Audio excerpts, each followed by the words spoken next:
You're gonna pass through upside down, but not stay upside down. Okay. Just go over. Yeah, that's not unlock in the button. Hey Eric, last words. Man. I need that? Yes. To listen to him and talk to him. Man, I don't know. É boom mic. Ele fala Hope com I você make it back. automático. Hot mic. É hot mic. Okay. Yeah, see it's not party. Yeah, find a place. So you can talk, it's hot mic. You can talk anytime he's gonna listen to you. Yeah, right there. I can't hear you. Just, Just relax. You got this?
Hey everybody, my name is Eric Gale, and I just got through flying and got sick. And you're watching Coluna Blues Rock. Eric, you're from Memphis, Tennessee? Yes. Yeah, I think it's the land with the best US music. Oh, wow.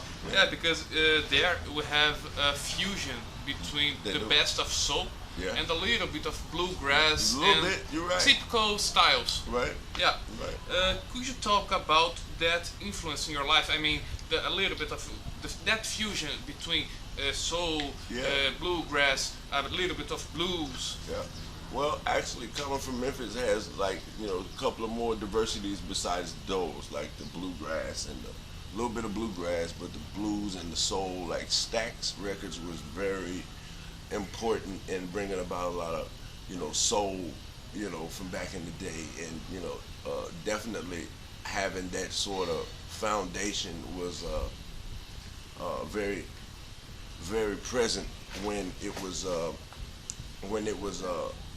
being done around then. It was very present. I mean, you had like a little bit of rockabilly too, because Elvis Presley was, doing stuff like that, and like a lot of the old blues cats, John Lee Hooker, and a lot of them come from Tupelo, Mississippi, which was not very far away from Memphis, and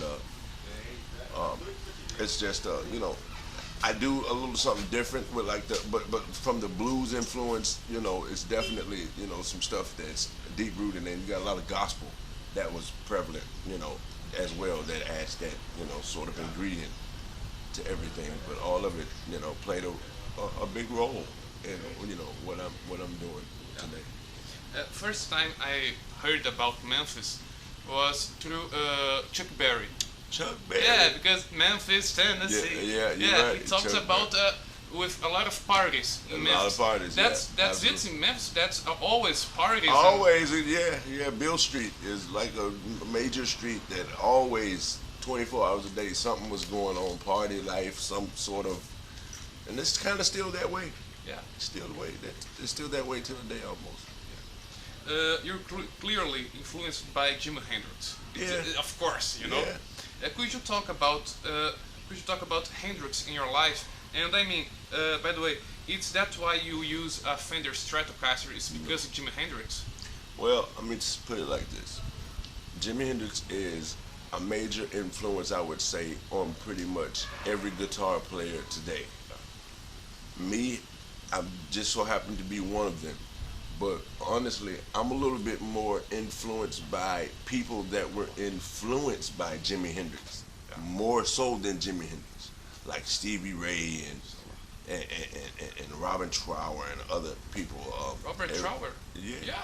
yeah, absolutely. You know who that is? Yeah, sure. Hey man, so just to name a few, but Jimi Hendrix is at the top of the tree. How it affects me in my life, it really doesn't affect me because, I know who I am, and I know just so happen if I remind someone of Jimi Hendrix, I think that's the highest compliment in the world. But, you listen really in depth and then you'll really see that I am a guitar player of my own, but I definitely wouldn't have it any other way to have a guy like Jimi Hendrix be a part of that tree that I, learned from, definitely. And that's why because you are Right-handed, yeah, and play but left-handed. you play Upside down, Yeah. yeah. And to answer your question about is that a reason why I play a Stratocaster? Well, Jimi Hendrix done some. I'm gonna tell you why. Jimi Hendrix done some very innovative things with the usage of a Stratocaster, and that's why I like playing the Stratocaster. Not just because he played one, but the majority of the innovative stuff that he done was done on a Stratocaster, and a Strat just has very universal sounds to it that that's what draw me to the attraction of a Stratocaster type guitar. and that's curious because Hendrix has a strong, a heavy sound, but all the tough blues guys like Fred King, Albert King, they played with humbuckers. Humbuckers, right? Yeah. Absolutely. They humbuckers are a different sound. I mean, there is like a room for it to be implemented in any style that you want. I mean, there's no limits or boundaries or any barriers or anything like that. You can use whatever sound that you want, and just having it be part of the selection that you have to go to just makes those choices even more better. To, just go back and forth, a single coil, a humbucker, or The Gales family has so much talent. All your family. Yeah, and little Jim King was one of the biggest guitarists. He had so much talent, bro. He did, man. Yeah, He did. yeah. Could you talk a little about him and about the left hand brand? Brand? Okay. Yeah, the disco.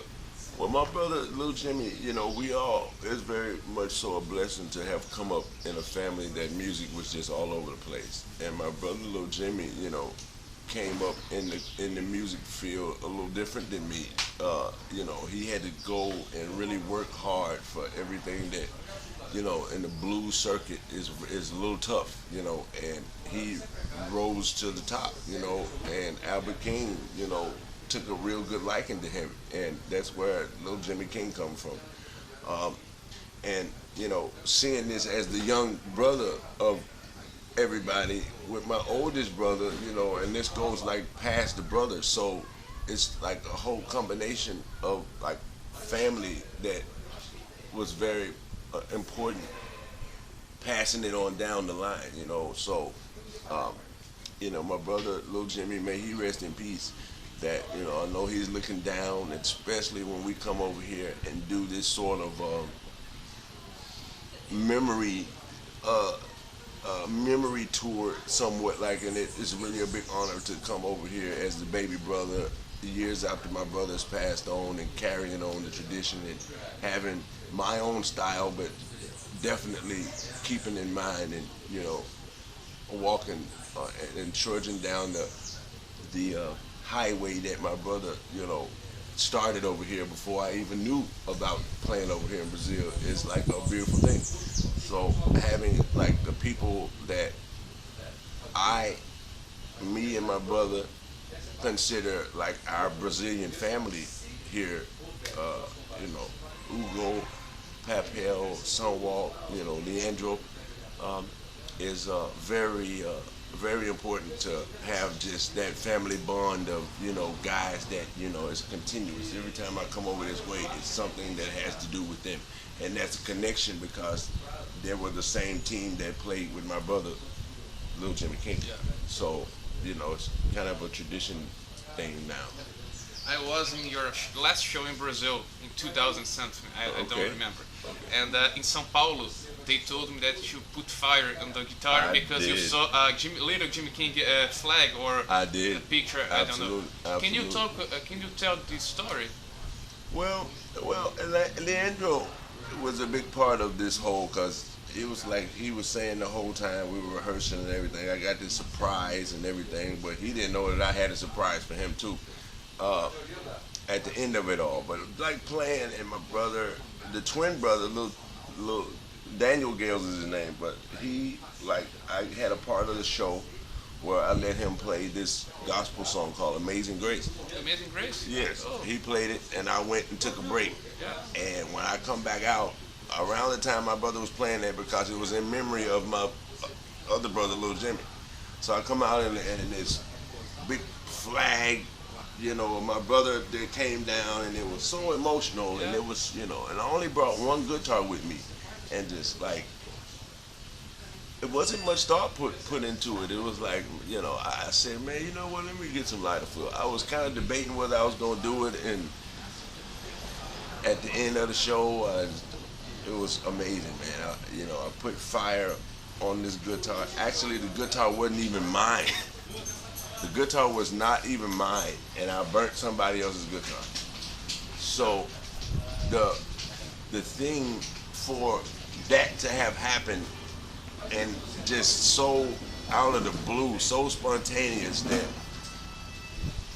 I burned this guitar that wasn't mine, and it was the only guitar that I had brought with me. And how it turned out is this guy that was in the city of Rio that was able to repair a guitar. So we took the guitar to him. So it went into the guitar hospital, and it had surgery, and you know, got the breath of life put back into it. And this guy had this guitar ready to play, and by the next day,